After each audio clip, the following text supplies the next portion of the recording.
The story of AGCO Corporation doesn't begin in a gleaming corporate tower or with a billion-dollar budget. It began in the fields in the 1980s when the world of farming machinery was shifting and the old giants were starting to crumble. The American agricultural industry was struggling. The 1980s farm crisis had driven thousands of farmers into debt and machinery sales plummeted. Companies that once seemed invincible like International Harvester and Allis-Chalmers were shrinking, merging or disappearing entirely. In the middle of all this uncertainty, one small division of a German company will become the seed for something new. So hello everybody, you're all very welcome back to the channel. So this is about the world's second largest manufacturer of agricultural equipment, or owner I suppose. It's all broken up into its subdivisions of different brands throughout the world, most of which we are all very, very familiar with. But there is a lot in this video that I have learned a lot from. One thing, AGCO, I always assumed that AGCO stood for Agricultural Corporation or Agricultural Company, but it's not. And if you watch the video, you're going to find out exactly what AGCO stands for. But I'm not going to talk for too long. We're going to get straight into the video. All you Massey fans, all you Fendt fans, your Valtra men, you're all going to enjoy this video. You're going to get a lot out of it. So, of course, as always, drop a comment into the comment section. Tell me what you are thinking about. So the division that was Dietz Alles, the North American arm of the German manufacturer KHD Dietz, so that's Knockler Humboldt Dietz that we spoke about many times in this channel, they had bought Allis-Chalmers agricultural operations a few years earlier, but were struggling to make a profit. Inside Dietz Alles, a handful of American managers still believed that the company could thrive if it weren't burdened by corporate control from overseas. They believed that, and they understood their customers, the American farmers, better than anybody in Germany could. And so it was in 1990, four executives took a bold step that would shape the future of global agriculture. Their names were Robert Ratliff, John M. Schmede, Ed Schwingel, and John Seaver. These men, they arranged a management buyout of Dietz Alles North American operations. They pooled resources, secured backing, and took a massive risk. The business they purchased wasn't glamorous. It was at the time losing money and facing very tough competition. They renamed the new company the AGCO Corporation, and that was, of course, short for the Alles Gleaner Company. So AGCO Alles Gleaner Company, a tribute to two legendary names in the American farming history. So from day one, their goal wasn't to reinvent the tractor, it was to rebuild trust with farmers and dealers to restore their liability and service that had been lost during corporate turmoil. Robert Ratliff, the new CEO, was a quiet but determined leader. He believed in simplicity, acquiring proven brands, keep them alive, and let them do what they do best. It was a humble start, just a few factories, a modest dealer network, and a vision to grow. But it was the beginning of something obviously much bigger than what anybody at the time could have imagined. Ratliff and his team knew that they couldn't compete head-to-head with the likes of John Deere or Case IH overnight. Their strategy was different, growth through acquisition. If you couldn't build everything from scratch, you could buy companies that already had experienced dealers and loyal customers. So in the early 1990s, AGCO began an ambitious buying spree.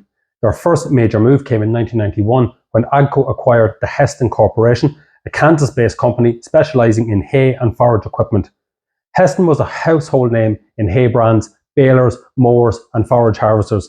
With this acquisition, AGCO instantly added world-class hay equipment to its lineup and gained a respected US manufacturing base.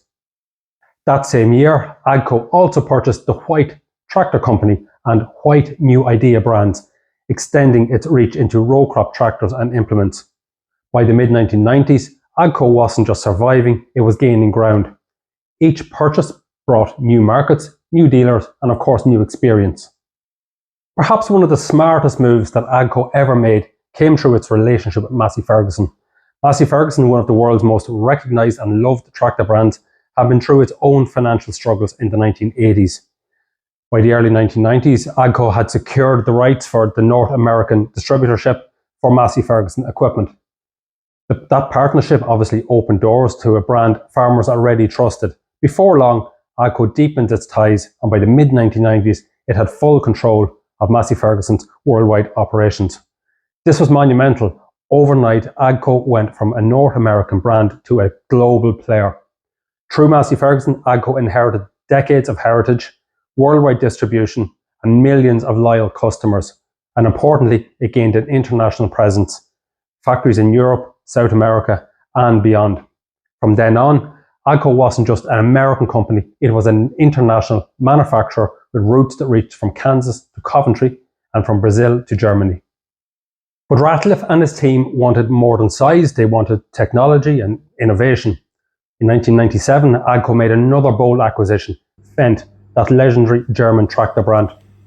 Fendt was Europe's premium tractor brand, known for engineering excellence and groundbreaking technology. Their Vario transmission was one of the most advanced systems ever built, offering smooth, stepless power along with, long before most competitors had anything like it. Buying Fendt wasn't just about owning another brand, it was about gaining respect in the high-end market. So AGCO wisely let Fendt, remain Fendt, obviously. They kept the name, the factories in Marktoberdorf, and the engineers who had built the brand's stellar reputation. That decision earned AGCO immense credibility all across Europe and elevated the company's image globally. Fendt became AGCO's crown jewel, a symbol of innovation, precision, and European quality.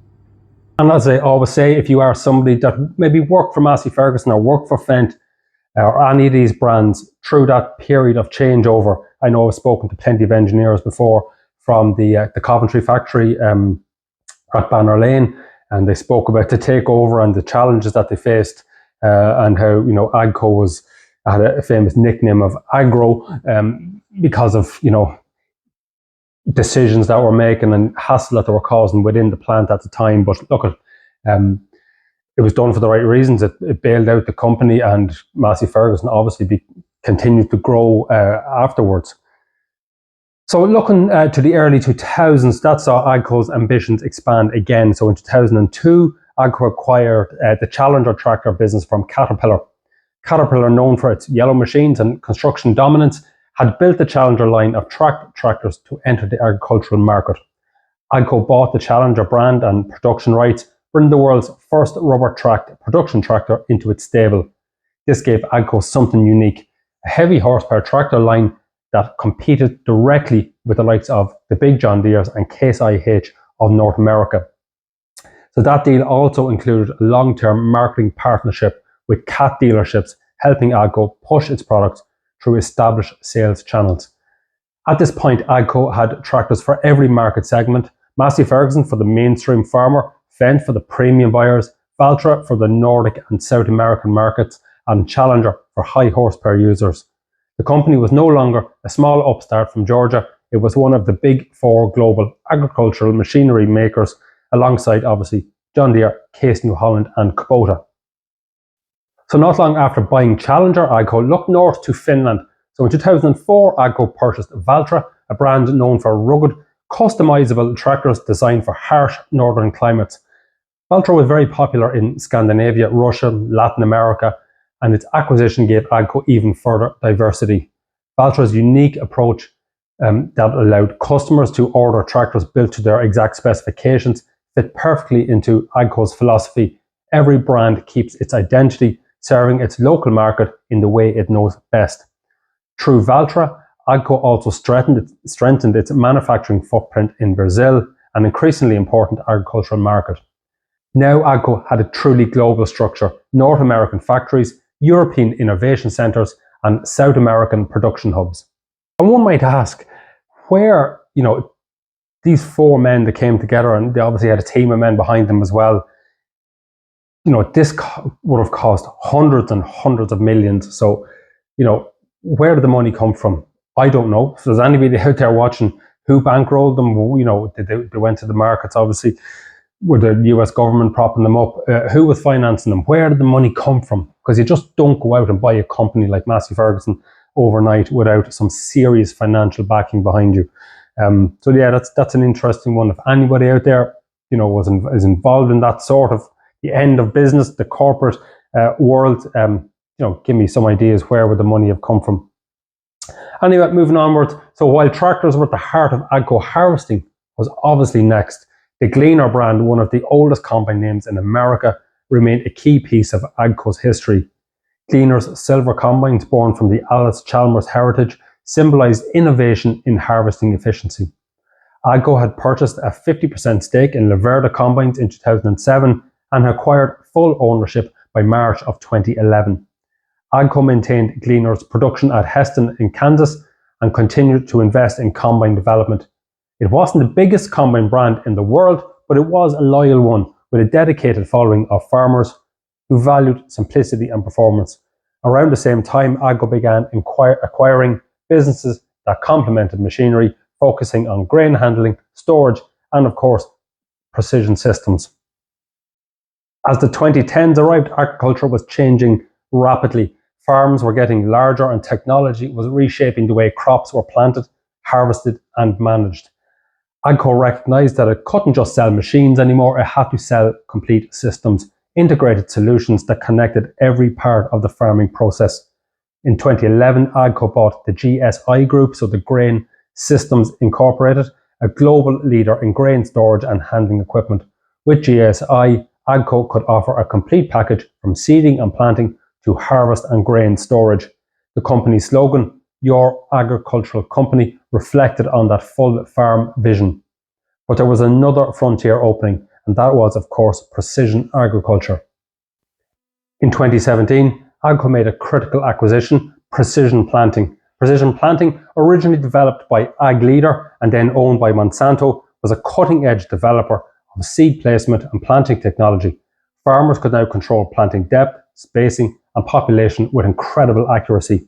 With Precision Planting under its umbrella, AGCO entered the world of smart farming, integrating software, sensors, and automation with traditional machinery. This was more than just an acquisition, it marked a turning point.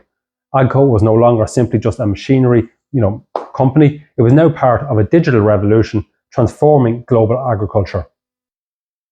By the time Robert Ratliff retired, AGCO had grown from a small management buyout into a global enterprise.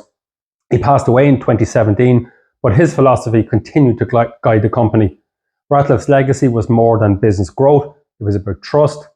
He believed that success came from respecting the identity of every brand, valuing employees, and listening to farmers. Under his leadership, AGCO built a family of brands, each distinct but united under one mission, helping farmers to be more productive and obviously more profitable. Although these days you would wonder where the profit is. Anyway, moving onwards, in 2023, AGCO made one of its boldest moves yet. It announced a deal to acquire an 85% stake in Trimble Agricultural Division, a transaction which was worth roughly $2 billion. Trimble technology powers GPS guidance, auto steer, and data management systems used across countless farms all over the world. By bringing Trimble ag assets into the AGCO family, the company positioned itself as a leader in connected farming, where tractors, combines, sprayers, and they all share data seamlessly to improve efficiency and sustainability. This acquisition marked AGCO's shift into being as much a technology company as a machinery manufacturer. So even as AGCO expanded, it also learned to refine. In 2024, the company announced plans to sell grain and protein, its grain and protein business to American industrial partners, narrowing its focus back to its core strengths, machinery, precision ag, and digital systems. The modern AGCO isn't about owning everything, it's about owning the right things. The business model now revolves around three pillars, which are obviously machinery, technology, and customer experience. Today, AGCO's family includes some of the most respected names in global agriculture. Obviously, Massey Ferguson, trusted workhorse tractors with a global legacy. Fendt, premium engineering and precision performance. Valtra, rugged, customizable tractors built for any climate. Challenger, high horsepower machine for serious work. Gleaner, innovative combines with loyal followings. Precision Planting, and Trimble Ag, the technology that connects all this together. Each of these brands carries its own identity, its heritage, and its loyal customers. And AGCO's genius lies in keeping them distinct while sharing engineering expertise across its platforms. So from a modest management buyout in 1990 to a multi-billion-dollar global corporation, AGCO's story is one of vision, courage, and adaptability.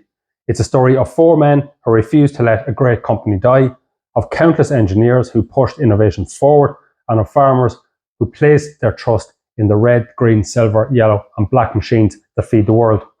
AGCO's future lies in technology, precision farming, autonomy, sustainable solutions, but its roots remain obviously in the soil. As Robert Ratcliffe once said, our purpose has always been the same, and that is to serve the farmer. And for more than 30 years, that is exactly what AGCO have been doing and will continue to do. And so that's it. That wraps up the AGCO story. It hasn't got a long history, but it has a very diverse and wide portfolio within its history, and what it has achieved in the last 30 years is staggering when you look at its acquisitions. What it built itself up to be the second largest farming machinery company in the world, and then with the precision agriculture tied in along with it. You cannot have one without the other. So that's it. I'm going to wrap it up for today. If anybody has anything to say in the comments, anything to say about AGCO, anything to say about Massey Ferguson, Fendt or Valtra or any of the above, please do. And I will see everybody next week. Thanks.